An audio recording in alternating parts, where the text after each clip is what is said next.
Let's begin with a perfectly ordinary moment. Just a quiet, everyday disruption. A phone vibrates. A message arrives.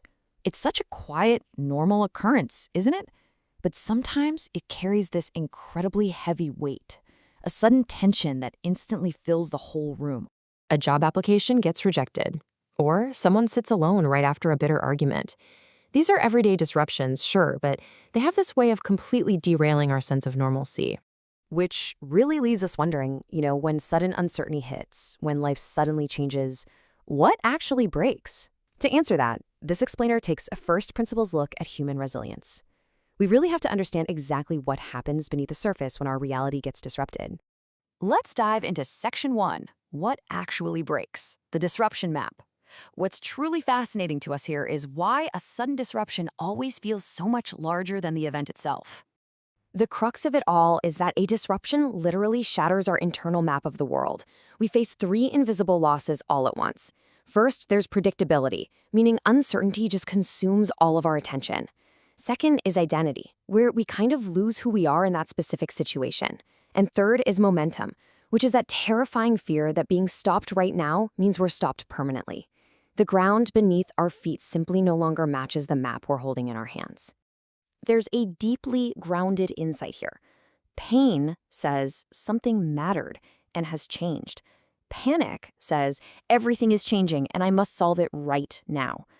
True resilience begins exactly in this moment, by actively separating the pain from the panic. You see, the pain is valid. The panic is merely our nervous system desperately trying to restore order to the chaos.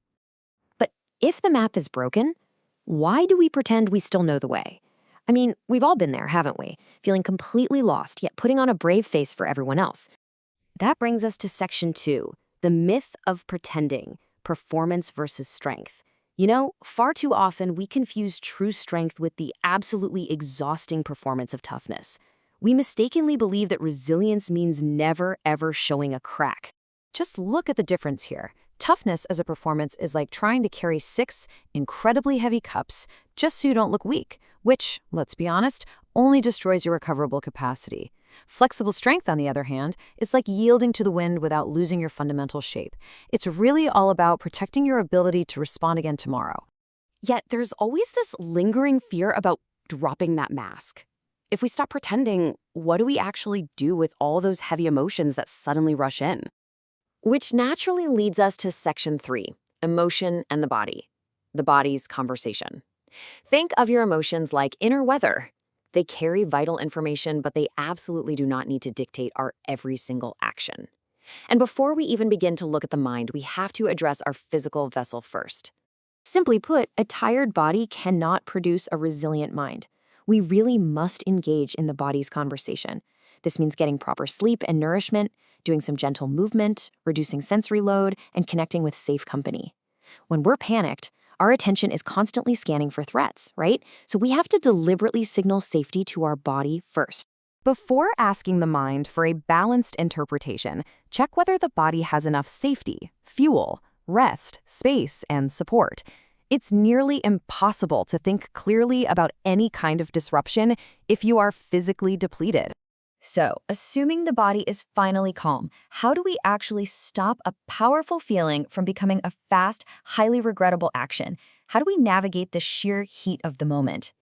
We find the answer to that in Section 4, Reacting versus Responding, the orientation sequence.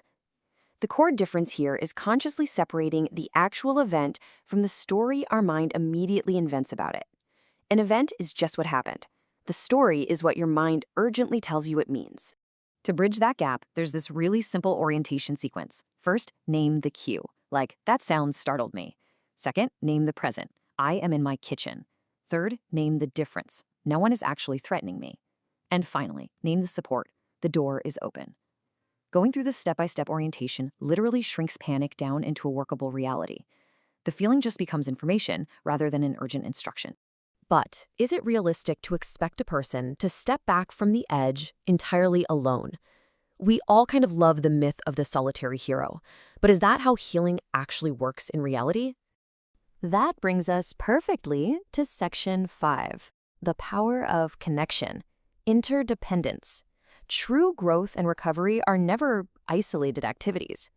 Co-regulation, which is finding steadiness supported by a relationship, is an absolutely essential pillar of healing. After all, even the strongest bridge requires pillars. And within those connections, setting boundaries is incredibly vital.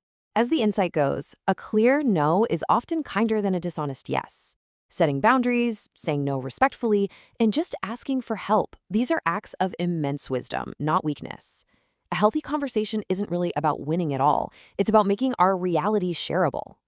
So, looking forward, after the storm finally passes and the immediate repairs are made, how do we actually take the next step? How do we literally start over on, say, an ordinary Tuesday? Section 6. Learning to begin again. Minimum mode. This is all about practical reality, not those grand, sweeping motivational speeches. On those disrupted, low-capacity days, engaging a minimum mode protects your forward momentum without borrowing against your much-needed recovery. There's such a wonderful, grounding reminder here. A real comeback often begins as one honest email. Resilience is built through small, daily, honest choices.